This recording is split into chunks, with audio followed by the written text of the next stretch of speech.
And welcome, Hoosier fans, to another victorious episode of the Assembly Call as the Indiana Hoosiers beat Southeast Missouri 83 to 55 in a game in which the Hoosiers took care of business, even though it was a little bit sloppier than we like to see at times. I am Will DeWitt, and tonight I am stepping into the hosting chair as Jared Morris has the night off as he's celebrating his wife Heather's birthday. So happy birthday, Heather.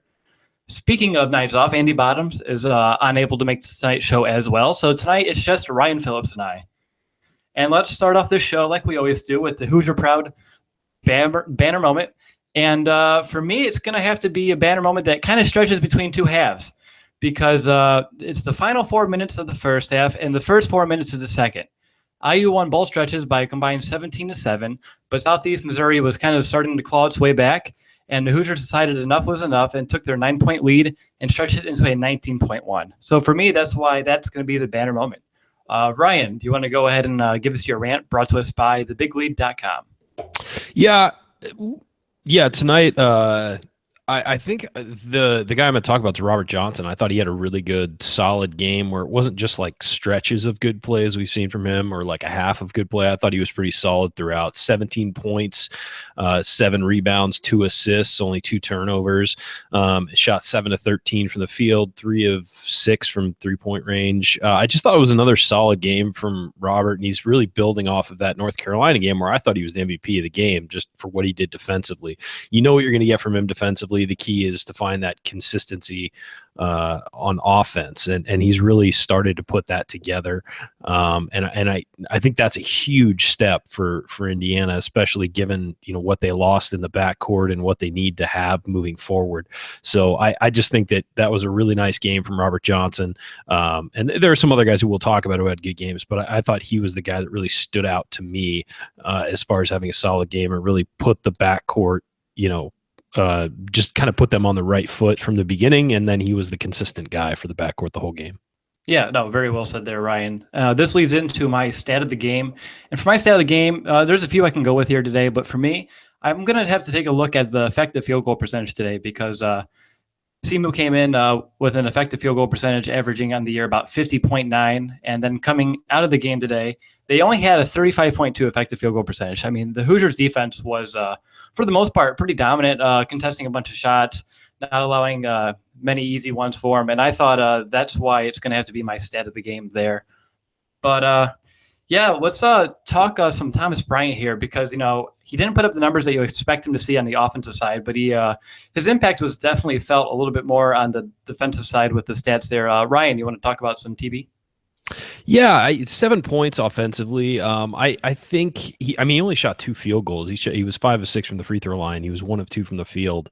And I almost feel like he's being too unselfish. I've said this the last couple of games. I think he's looking to pass too much out of the post, and I think that he needs to maybe start looking to get his own shot there. And he's a team first guy, and he's unselfish, but I think it's bordering on the too unselfish area because I think this team's going to need him in the Big Ten. But what you saw from Thomas tonight, though, was 10 rebounds, 3 assists, 3 steals, and 4 blocks. I mean, that's a complete game from a guy who is a complete player. And so I thought it was a really good game for him. I just like to see him be more aggressive offensively. But to get 4 blocks, 3 steals, 3 assists, you expect the 10 rebounds.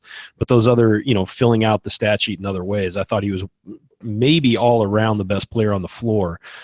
He just didn't finish. He didn't go offensively very much, and he didn't look for his shot. So it'd be nice to see him to put it all together and have a big offensive performance to go along with those numbers. And hopefully that's sort of coming, but he looked to defer a little bit tonight too much for my tastes. But at the same time, he put up big numbers elsewhere and made a big impact on the game.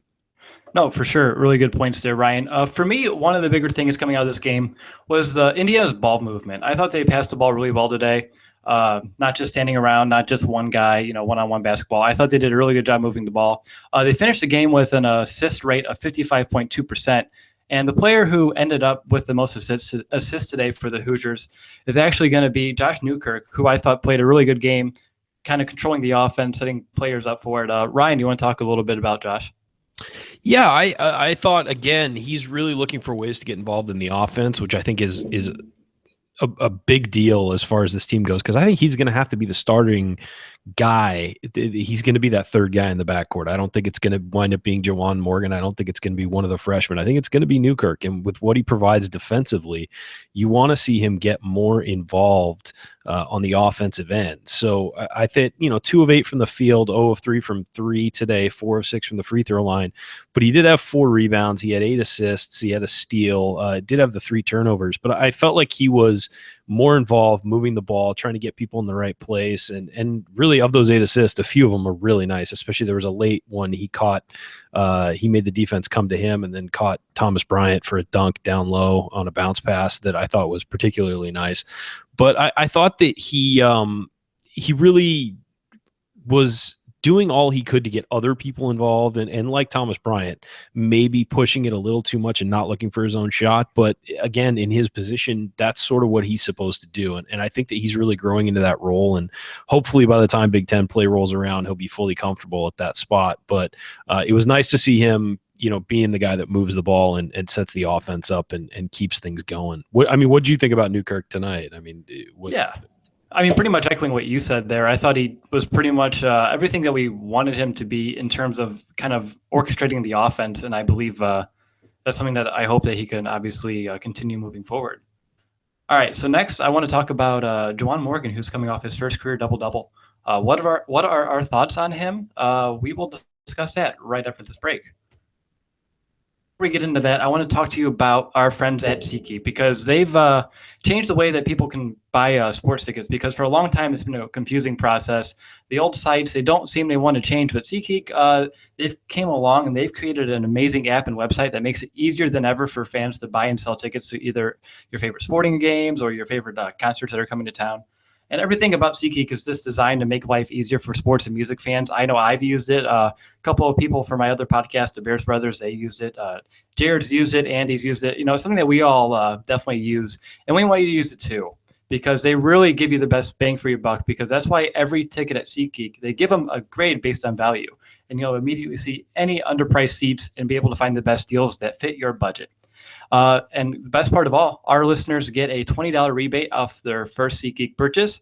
So to get that $20 rebate on tickets, download the SeatGeek app, go to the settings tab and add a promo code and enter the promo code assembly, ASSEMBLY assembly. All right, so I'm Will DeWitt, and tonight I am hosting the assembly call as Jared Morris has the night off, and we are going to get into a discussion about Juwan Morgan, who is coming off his first career double-double. And today he impressed again. He had a really strong start from the beginning. In the first sequence, he had 4 points, which led the team and a rebound. He was very active on the glass today.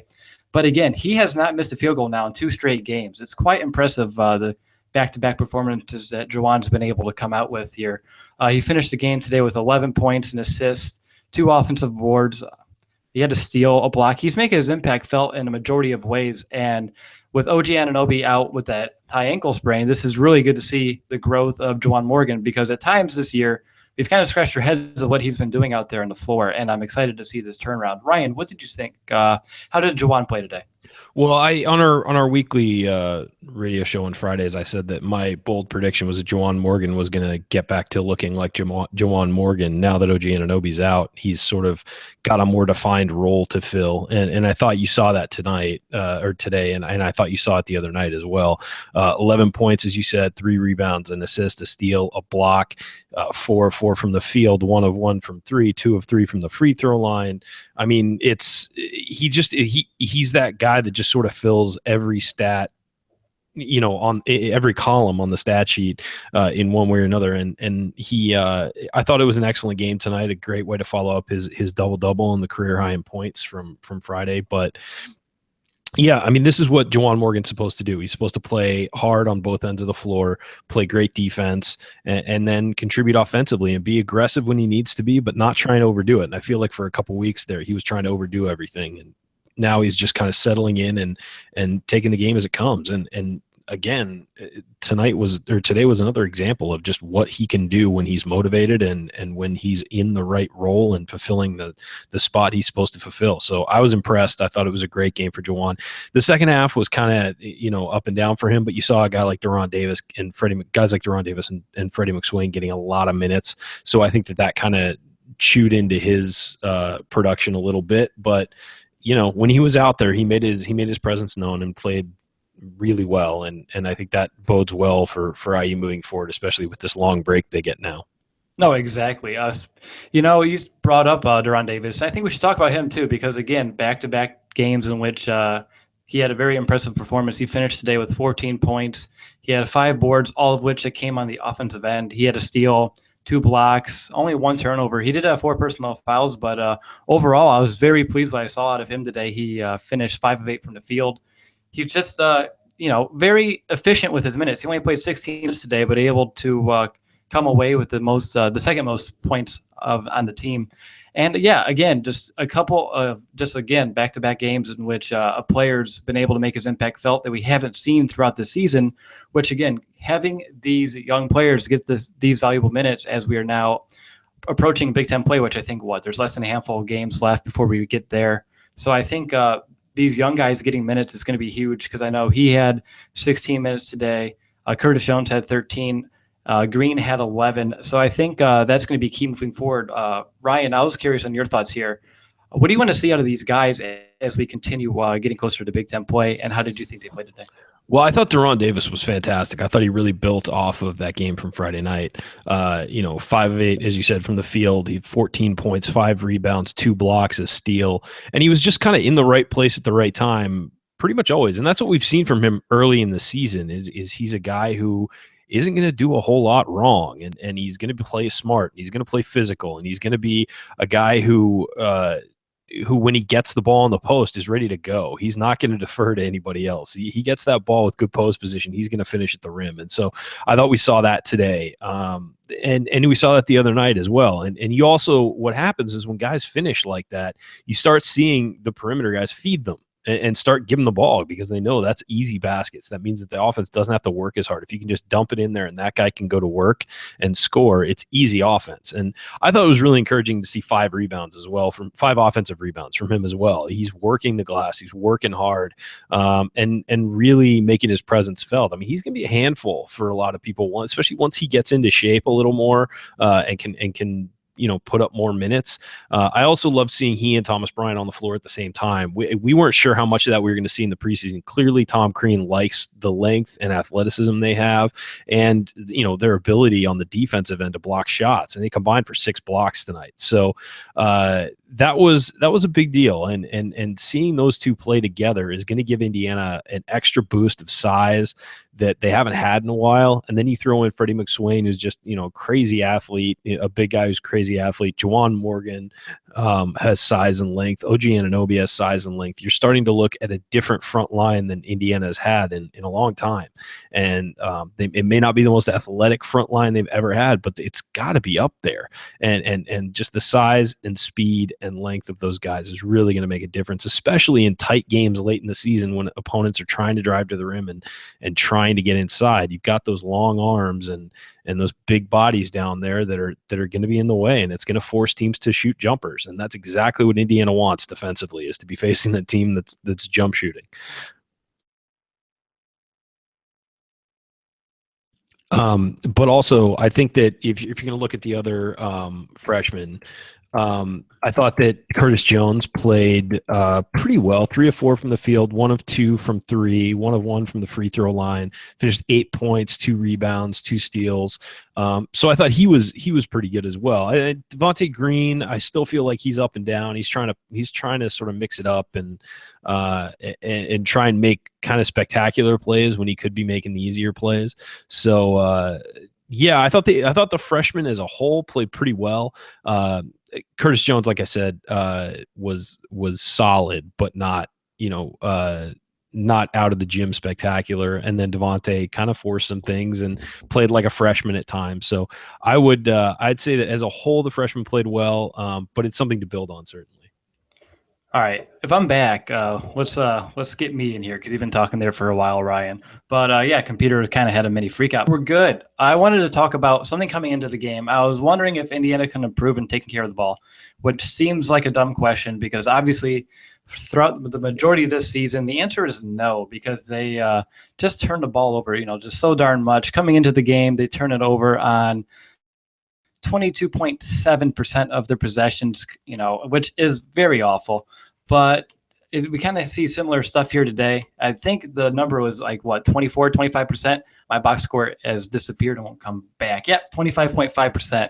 So again, which is quite concerning given the fact that, Southeast Missouri came into the game, did come into the game on defense, forcing turnovers, 21.5%. So it was a matchup that it kind of seemed like the Hoosiers would have some troubles with, but I was still kind of hoping for more.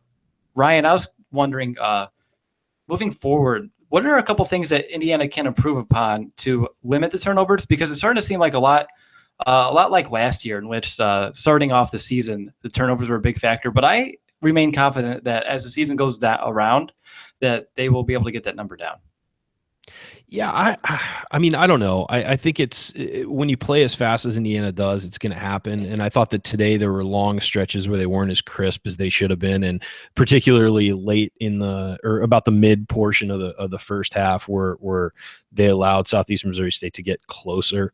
The problem here is that you've got your starting five with 11 turnovers, which is, let's see, 2, 4, 6, 8, 11 turnovers of the starting five. So those guys have to rein it in. And I think part of it is going to be, what'll make it better is just playing together more and getting more minutes on the floor together in game situations. That'll help. But if you play as fast as Indiana, you're going to turn the ball over.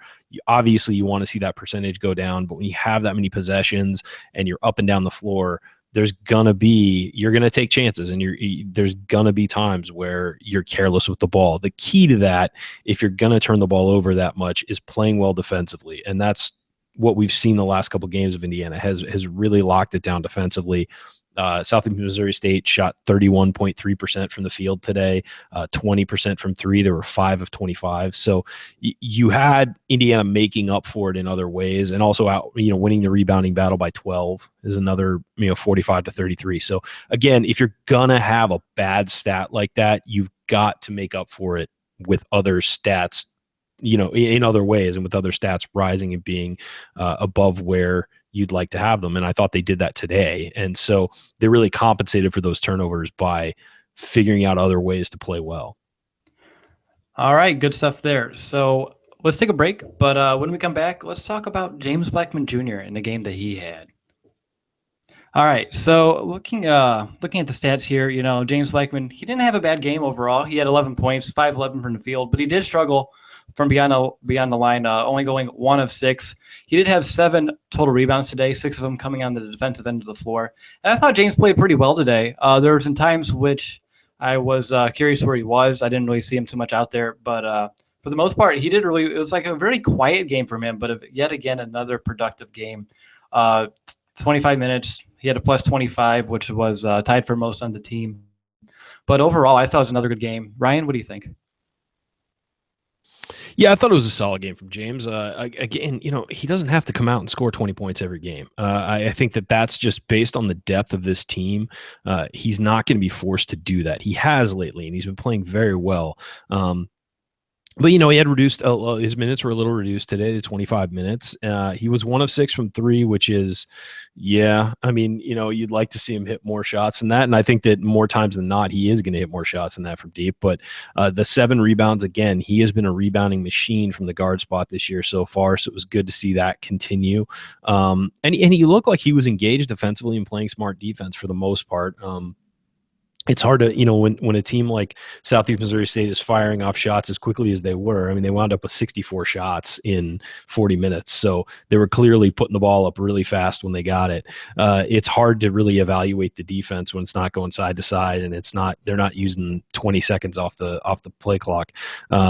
So I thought that he was engaged and played solid defensively, but you'd like to see him hit those shots from deep because he's going to be relied upon. And Indiana so far this year is not hitting 3-pointers the way they usually do. And hopefully that flips around and you start to see more consistency there. But there were 7 of 20 today. So James going 1 of 6 changes that from, what it was at 35%. It could be in the mid 40s, and which is what Indiana is typically going to aim for from the 3-point line. So again, solid game from James, but you didn't need him to go off, and he's not going to have to to go off and put up big numbers every game if the rest of this team steps up the way it should. Good stuff there. So looking at the stats here, something that really pops up to me is the fact that Indiana had 2 less offensive rebounds. They had 13 compared to Southeast Missouri's 15. But on the flip side, they were able to get more second chance points, the 19, compared to Southeast Missouri's 11, which is good to see. Shows that just how effective Indiana can be once you give them those second chance opportunities. They're more prone to make those baskets compared to like a Southeast Missouri who's not. Go ahead. Oh, I was just going to say one thing that I think was great about that is you saw a lot of you saw when Southeast Missouri State would get an offensive rebound and Indiana wouldn't quit on the play defensively. They had 15 offensive rebounds, which is too many to give up, but Indiana wasn't quitting on the play. It wasn't just allowing a layup. So the defense played through those mistakes on the rebounding end and only gave up those 11 second chance points when they could have given up far more. So I just thought that was a positive to go along with the negative of giving up that many offensive rebounds. There was the positive that they didn't give up and they kept playing. And a lot of times you'll see a guy get a weak side rebound and get a layup. But Indiana didn't really allow them to do that or get into a pattern of doing that. I was going to actually ask you regarding the offense rebounds. Were you kind of upset by the amount that Indiana let up? Because coming into the game, Southeast Missouri came in pretty low there in terms of offense rebound percentage with only a 28.1, and they gave up more than that today. And considering all the factors, I thought that was a big disappointment. Yeah, it's disappointing, but again, we've talked about this a lot with some of these preseason games. It's a Sunday afternoon. The crowd wasn't really that into it. I mean, there's going to be mental lapses, especially with a young team coming off. Look, they had the huge win against North Carolina. They came out Friday night, played well. 2 games in 2 days, with 1 day off in between. Not everything's going to be perfect. So I think you have to kind of take it with a grain of salt. Like, look, it's disappointing they give up that many offensive rebounds. I'm sure that's going to be addressed this week.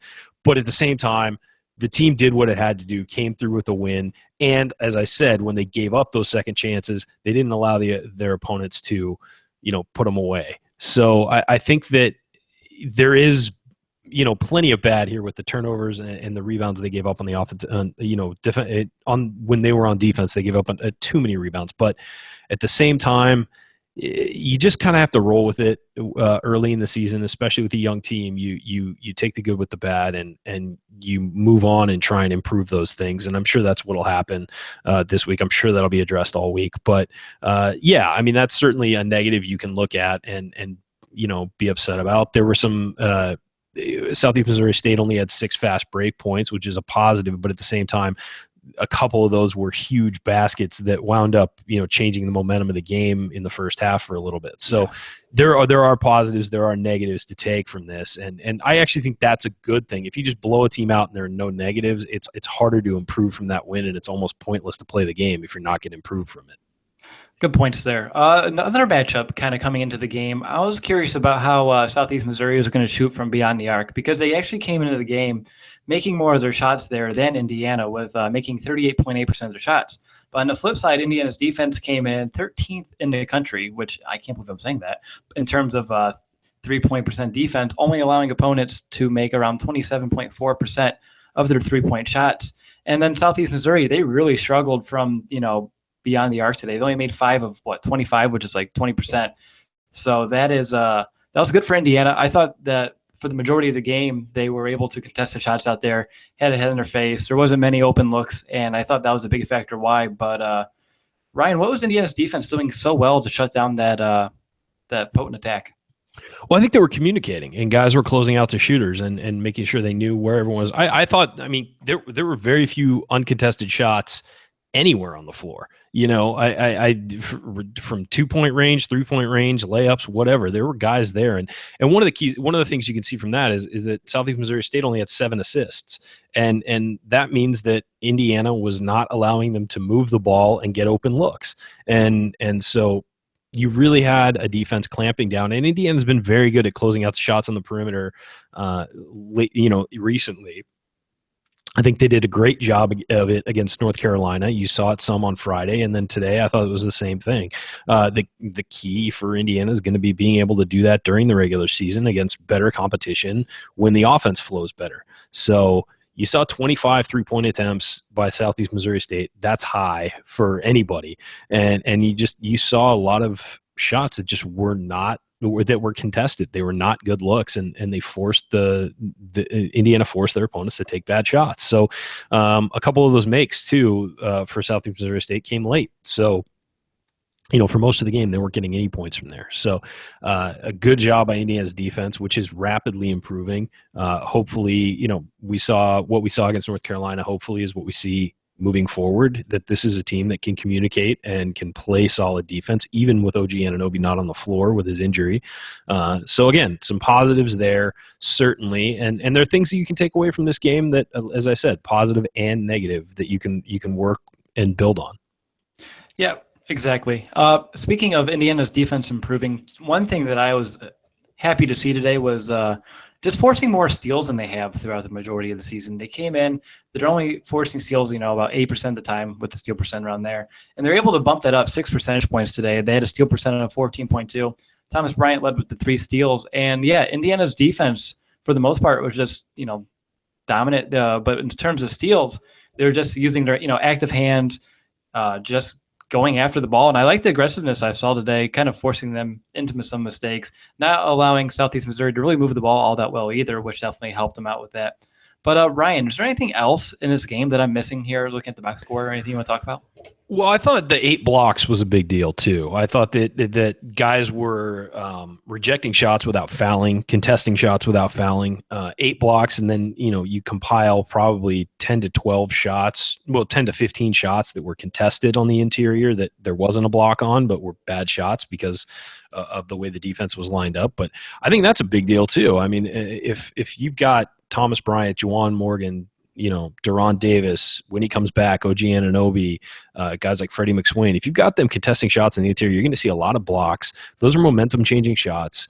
You get your shot blocked, it's going to be in the back of your mind the rest of the game when you drive in there that there's somebody there waiting for you. And so from a mentality standpoint, they're huge for the defense and have an even bigger effect on the opponent. And so that was huge for me to see those guys really being aggressive going after shots. We've seen Deron Davis do it the last couple games. You've seen Thomas Bryant getting more aggressive defensively. Obviously, Juwan Morgan, as he sort of slides back into a role he's comfortable with, you're seeing him play better defense. And so that was nice to see. And I think that's a trend that's going to continue, just given, as we were talking about before, the length and athleticism of the front court. Yeah, exactly. Another thing I wanted to discuss real quick, Ryan, was the fatigue, because you've mentioned it earlier that we played a handful of games here in the past week, well, close to that. But yeah, they played 4 games in 8 days. Coming in, I was wondering if they were going to show some signs of fatigue, and I think we saw that early on, especially after that run that Southeast Missouri went on. I think that the team just looked very unenergetic out there, but they kind of persevered through that, which was good to see. They played better as the game wore on. They won a lot of those hustle plays, so that was good to see. But I'm excited about this break. But overall, throughout these past 4 games in 8 days, if you had to grade it, how would you do? How would you grade that? Just this last week has probably easily been an A for Indiana. If you look at it, Missouri Valley State, 85-52, North Carolina, 76-67, Southern Illinois, Edwardsville, SIU Edwardsville is how they want to be referred to, 83-60, Southeast Missouri State, 83-55. Those are the 3 what you would quote easy games. They scored 85 or 83 and held their opponents under to 60 or less, and then they beat North Carolina. So you can't really complain about that. I think the guys held up. I think it would have been easy to just sleepwalk through this game. As you said, there was a portion of the game where it seemed like they were going to do that. They bounced back. The younger guys came in, had some energy, woke the team up. And you know what? Now they get a break until Saturday. They don't have to play all week. They get a break until Saturday, and then they have a week after that to get ready for Butler. So that's the reward for this really rough week, is 2 games in 13 days. And we'll see. I think that it'll be a good week to rest up for these guys. That North Carolina game, as Tom Crean said, was just tiring. They were exhausted after that game. It expended a lot of energy, just physically, emotionally, everything. And so then they had to bounce right back on Friday and play, and then they had to come back today and play. So they've got to be exhausted, and they're going to get a week off essentially before their next game. So they deserve that. They've earned it with this last 4-game stretch, and then they get a week again to prepare for Butler. So it's been a great week for Indiana basketball, and hopefully these guys can rest up and relax a little bit for the next few days. No, it's been a great week indeed, Ryan. It really has. All right. I think this is going to lead us into our last call. We're keeping the show a little bit short today, down a couple hosts, given the opponent level, all that good stuff. So I'll go ahead and I'll start my last call today. And my last call, it's kind of going to have to go back and echo that banner moment because Indiana started off hot. They faced some adversity halfway through that first half of the game, but they were able to kind of just hold their ground afterwards. They were able to just turn things around. And I think that's exactly what we wanted to see because we knew, they weren't going to, like Ryan said, if they go out there and they dominate for an entire 40 minutes, then what's really the point of playing the game? So to see them actually go up and face some adversity and overcome it is a big key that I am excited to see how that's going to help this team grow moving forward because all week they really led the majority of all 4 of these games, even that North Carolina game, they led throughout the majority of that one as well. So it's good to see them kind of face that and then kind of overcome it. And then even more, just these final 4 games, they learned a lot, and I'm excited to see how they can improve given that time off. We have Butler coming up, and I think that they're going to enjoy this week off. But I know here at IDU, we have finals coming up the week after, so they better be studying as well. But Ryan, how about you? What's your last call? Just that it was a great week for basketball, and this ends sort of a really tough stretch for these guys, as we said, 4 games in 8 days, and that 4 games in 8 days comes after a really brutal loss at Fort Wayne. So they really have turned it around and sort of righted the ship and solidified things. And the same week that they beat North Carolina, they came out and won 3 other games, so that's a big deal for the program and a big deal for these guys. And it's a well-earned break that they get this week. But also just, I think it's fair to say that after that Fort Wayne loss, they've kind of righted the ship. It feels like right now. You don't feel like there's a lot of drama or things going wrong with this team right now. You feel like they're where they should be, steadily improving. They're not where you want to be at the end of the year or where you want to be in the middle of Big Ten play or anything like that, but you feel like it's a steady improvement every game. There are aspects, as you said, from this game, there's aspects you can work on, but there's also aspects to be happy about and things you can, laud the guys for, while at the same time, needing to lock down on a few things. So every game's a learning experience, and it's about how you react and grow from each one. And clearly they reacted and grew from that Fort Wayne loss very well. They've continued to grow each game, it feels like, and they've reacted well to we wondered how they would handle failure or defeat against Fort Wayne. They handled it really well, and now it appears after North Carolina they're handling success really well as well. So that's a big deal, and hopefully this team just continues to get better moving forward. Well said. Alrighty, well, that's all we have for you tonight. I want to thank you all who watched or listened live, and to all of our podcast listeners as well. Again, the Indiana Hoosiers won 83-55. We will talk to you as soon as the matchup against Houston Baptist is over on December 10th. Until then, take care and go Hoosiers.